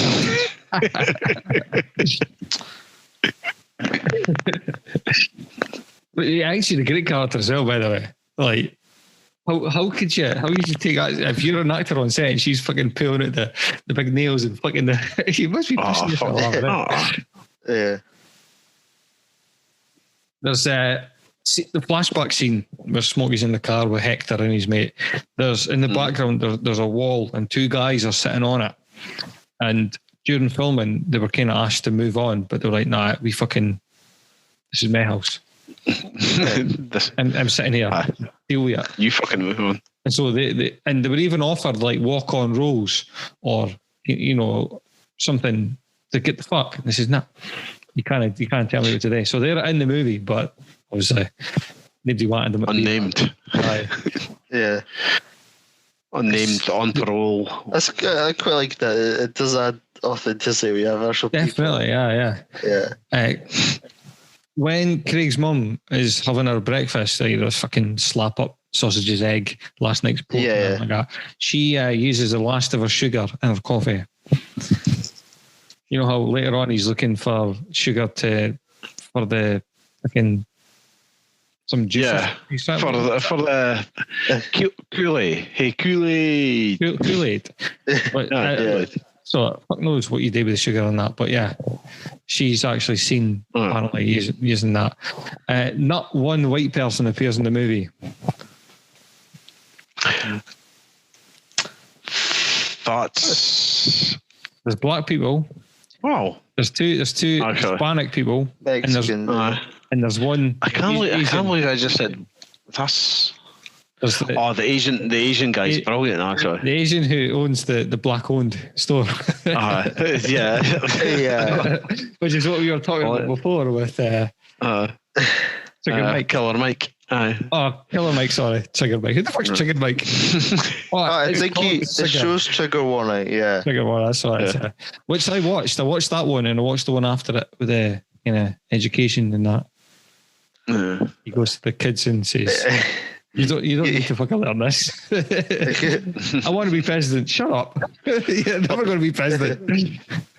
Get a job. It's 90s where obviously I have a lot of jokes about like black culture and that in this movie, but when they have the black owned business, the Asian guy pops up, you hear the whoosh, you're like, oh no. I think it was quite good that there was no white people in this film. That's quite that's a big thing. Yeah. I don't know how many films had that pulled in that type of box office figures that would have had just kind of non-white people. It makes sense given the setting. Who's going to... massively, yeah, definitely. Even maybe centered around a lot of like black people and stuff like that. They might have like a white cop come in just for kind of that dynamic, or But there was no racial kind of discrepancies in here, or discrepancies. There was no racial kind of. No. hatred. It was just all. This is how we live. It's not going to be if you just like live amongst black people. Yeah, that's it. All you got to worry about is Debo and drive-bys. The only main thing would have been the kind of their neighbour who was kind of in his dressing gown, quite posh, just kind of quite. He's got white women, like. He's got white women. Definitely. Kieran, where he's like, stay off the grass. I mean, I think that would probably be the only white reference you'd get there. Is that Stanley? Was that his name? Maybe, yeah. I believe it was Stanley, yeah. Yeah, so he's got a role to play later on then. Well, he's in the second one, I mean. No, they obviously set out to do that. But yeah, definitely. There's a black director, black director, two black writers, producers, so they've kind of made sure that it was just kind of that way. Well, especially with Ice Cube at the helm, there was no way that he was going to be letting white people in to try and do anything within his film, which isn't a good thing. It's not a bad thing. It's just a thing that he decided to do. It made sense. When he's got a low budget movie, then that's fine. Soon as white people come, the fucking budget shit's up. Oh, fucking right. No, like I think like he's said in the past, like his song, "A Good Day," where he goes on about like the perfect day. He wakes up, eats this, goes out, plays basketball, gets his hole, smokes, plays some fucking craps, gets his hole again, and. You know, somebody broke it down like that. It must have been like the 20th of January 1996 or something like that, because everything he said and it happened on that day. And he was asked about that. He says, "Nah, I mean, it's not one day. It's like everything in that has happened. So put it together, it's like the perfect day." And he says the same in Friday. It's like a collection of events that have happened, not necessarily the same day, but everything that's happened in that film has happened to him or in his kind of hood. So why would it be fucking white people in it? Because you didn't see white people every day in these. So, yeah. Sweet. So, it's a nice little thing. Another one, the last one, is the guy mopping the floor in the shop. You know, where Exile was fucking claiming that he's decked it in. Yeah. That's the director. No way. Yeah. DJ Pooh. No, DJ Pooh. Was it Craig or? No, F. Gary Gray. That's it. He's done quite a few things. Mm-hmm. You know. He's went on to do a lot of different films, like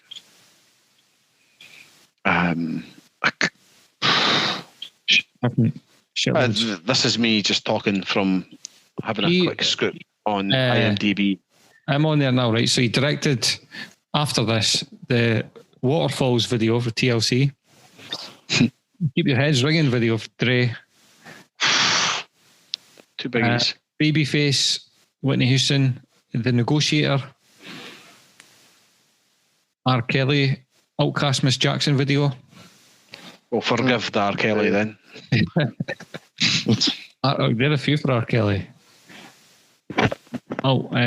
Be Cool. Straight Outta Compton, he did that as well. And Fast 8. And Men in Black International. What the fuck's that? Is that?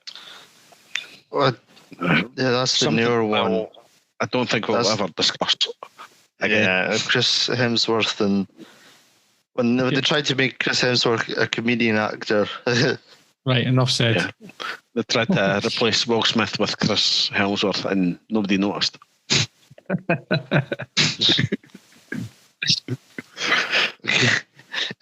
Instead of "man, make this look good," it's just Australian accent, like "man, look at this, look great."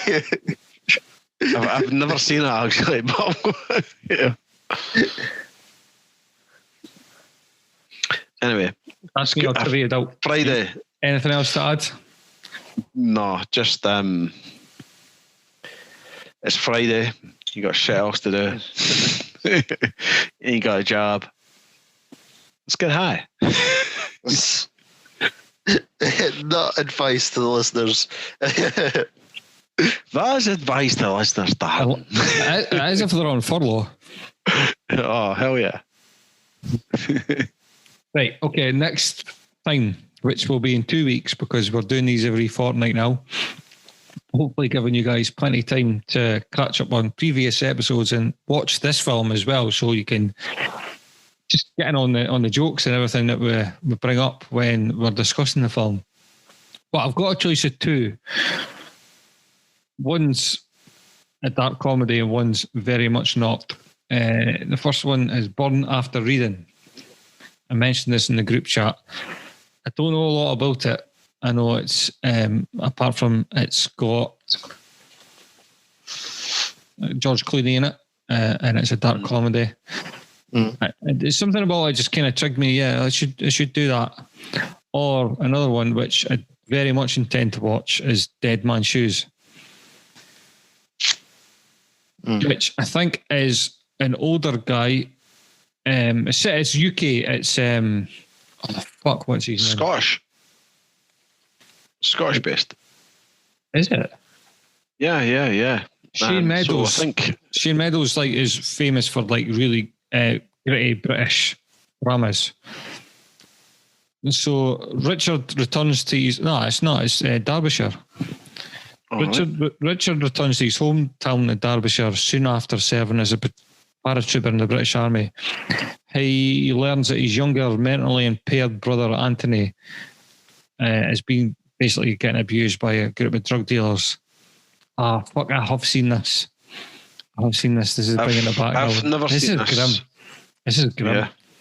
It's brilliant, but it's so grim. He takes revenge on these guys. He brings it upon himself, like, well, fuck you guys. Yeah.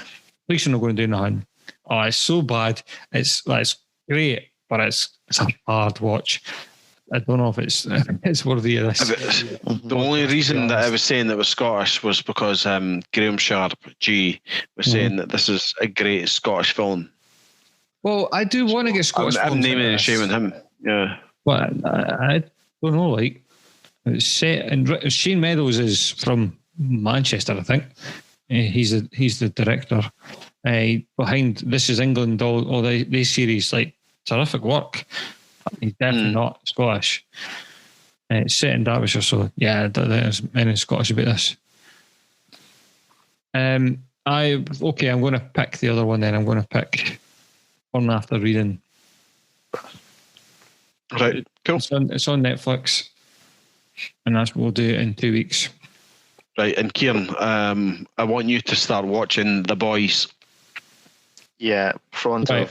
Okay. Yeah, definitely, because I think it's not something you would normally go to. Well, that's what we're here for. Yeah, exactly. It's kind of the reason I've picked as well that this film is something that none of us have watched, which I think is good. Yeah, once you start watching The Boys, I wonder where it's been. You know what I mean? Where's it been my whole life? Really? Okay. Oh man, I'm fucking excited. Okay. Right. If you like what you hear, please give us a 5-star rating on Apple Podcasts. Get in touch on Twitter at Krusty's Nipple, or head to anchor.fm/Krusty's Nipple to leave a voice message. We will play it on the next episode if you do. Go on in 60 seconds. On you go. I will make an Instagram page at some point. Like I promised a couple of episodes previous. What pictures are you going to put on it? A nice picture of you, a nice picture of Dan. Loads of pictures of me. So I guess the ones of you and Brad that have you all smiling and him just disappointed. Yeah, the two of us. And I'll get some pictures of me and mother-in-law doing loads of steps on with our Fitbits. Aye. Right, Dawn in 60 seconds. We'll bring that back next episode. And I think that about sums it up. So goodbye from me. Any last words from you guys? See you later. Bye.